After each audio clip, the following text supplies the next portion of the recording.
It's the Dad Bod Guy, one quarter of the Wise Guy. How y'all doing, man? Good morning. We're starting the beginning of the video at the end of the video because I just wanted to make it through the video so we can get this video. I think the intro right now. Track day, Laguna Seca. We got the RX-8 on the back. We rocking and rolling. Let me jump into that. A little bit of student activity. We get past that. Let's get to the good stuff.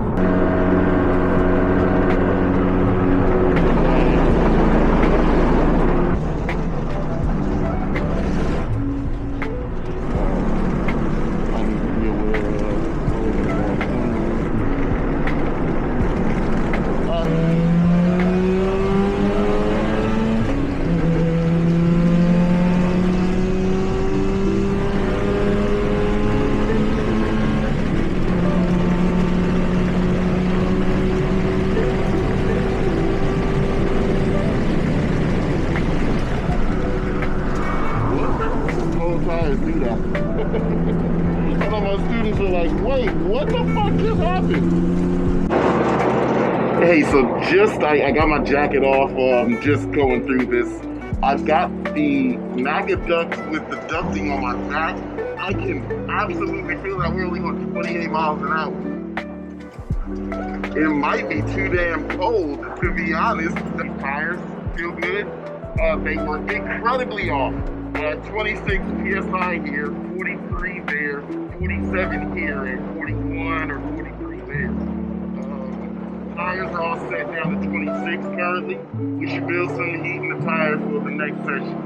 Alright, so these are new tires. I've never driven on them, don't know the experience from them, so I actually asked quite a few of my friends that have driven on them before I got to the track, and then I asked a couple of my friends while I was at the track about them, and they gave me a little bit of insight. These are actually pretty cool tires. I dig them. They were fun. I did enjoy myself on them. Very consistent.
Here goes the last section that I actually put some heat in them and really got down to get down with these situations. Check that out. All right, here we go.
I've still yet to unload the cars, but just to close out the vlog, I just wanted to show you the car up high and in the mix so that we can talk about it just a little bit. Definitely transported with the old windows because I don't want to tear up the clear ones.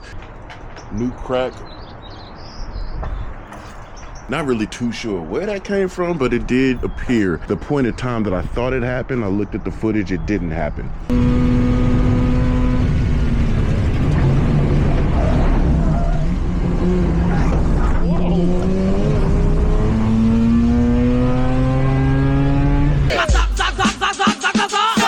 That crack was already there, so I think it came from a session that I wasn't really paying attention, but going over lap after lap after lap, the split gets a little bit bigger. No big deal, pull a window, put a window, not a problem. The upright supports held up great. They did come a little loose on one session, so I did get up under the car and tighten it up. Bumper supports that sit back here, this side doesn't have it. This side does. You can see that white support there. The bumper kept getting knocked out of it, and I have a fastener here, and these should hold it in there, but I'm gonna take them out because on the other side I don't have it. This side it keeps popping out and not allowing me to put it back in. There's also a clip under the light here, so all of that'll be fastened and back in. Tires did very well. They're a lot different than I expected them to be. The Falcons, they don't move around as much. The Falcons are very direct and very sharp. These, you don't have the sharp bite, the initial bite, so you think that they don't have enough grip or the same grip, but they do. They just move around a lot, and it was unsettling because I hadn't put in enough laps on them yet to know that they moved around like that. Going over some of the curbing, I did pop this one out. I've got others to replace it, so you know, no big deal. Honestly, the car fared very well. When Jeff changed the transmission, he lost my lower garnish that keeps the air going directly to the radiator. Car did get a little bit warmer than it normally does because the air isn't directed to the radiator. I've got Lexan all over the place that I can use to cut something out and replace that. I will connect it to the front bumper, the back side of the lip, and go all the way back to the support. That way there's no air that'll be getting around. It'll all be directed straight into the car. I have realized that my seating position isn't as perfect as I'd like because I kept finding myself slouching and sliding forward to reach pedals and then sliding up in the middle of laps. Even had the big old ugly exhaust on it I don't like, but we didn't blow sound. Kept lifting going up through the sound tower area and then getting back on it. Ultimately, I might have been down with a little bit of power, but we didn't blow sound. We didn't blow sound from the intake. Looking at the numbers, my personal best that I did, the last time I was at Laguna Seca, which was 2 years ago, my very best personal best lap time was 1:44.7. Straight away, I did a 1:44.3. I haven't looked through all of the footage, but all that I cared to look through because I wasn't there to set a personal best. So that shows promise that these tires immediately got me to my personal best. That can come from two things. I don't know if it's the tires or if I don't know if it's the comfortability. Honestly, I've been driving Laguna Seca so much on Gran Turismo, I could just kind of give you an idea. Like, look at this. This is a Gran Turismo lap.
yesterday. Gran Turismo 71 something degrees. Name, time of day, etc. Track edge, surface, all of that stuff. These tires are a match of sport mediums and taking the ABS off so that you could brake as realistically as possible. Stop text that I have on here, I don't actually have ABS active. You can see the ABS light on my dash. So ABS is not active in this car. The stop techs are stopping the tires quick enough that they are right on the verge of locking up. So that's what that deep guttural squeal is. You're seeing the similar pace. Everything is exact. 144, 2 or 3, something like that. But the thing is, in Gran Turismo, I don't care about dying. I don't care about dropping a tire. I could just reset. And then also, my shifts are way quicker.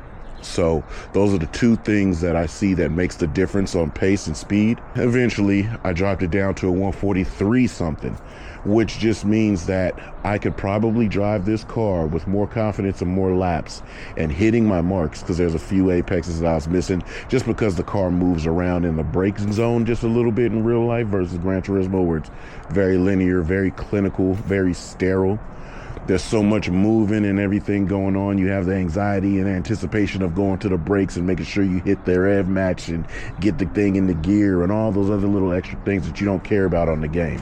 Even though I'm using a steering wheel, the third pedal, the H pattern shifter is just stuff that you don't deal with in the game that you deal with in real life. So overall, extremely happy with yesterday's outing, extremely happy with how I drove, extremely happy with how the car performed, given the fact that I've put so many other different things in it since the last time that it got driven at Laguna Seca. It got broken and damaged pretty badly. I had to replace transmission and do quite a few little things to get the car back up to par. Either or, man, small little changes, good shakedown. A couple times in the video I said I wanted 245s up front, but I think I'm gonna wait. I'm gonna give these another go. We'll try it at Thunder Hill, where speed is higher and everything like that. And I'm gonna rock these 235s one more time. We're gonna be driving with Mike anyway, so I'm not gonna be going terribly fast. And then after that, if I still feel like I need 245s, we're gonna go 245. Then we're gonna pull the slip-on spacer out of here, just so that I'm not impacting anything around that area while I'm steering. So other than that, man, vehicle is dope. It's good to go. I do want some more power somewhere, but I just don't know where to find it. I don't know where to find more power for an RX-8. Maybe we could port it. I don't know. But other than that, y'all, we gonna give y'all two. I'm gonna get to editing this so I can get it up for you tomorrow, and we out.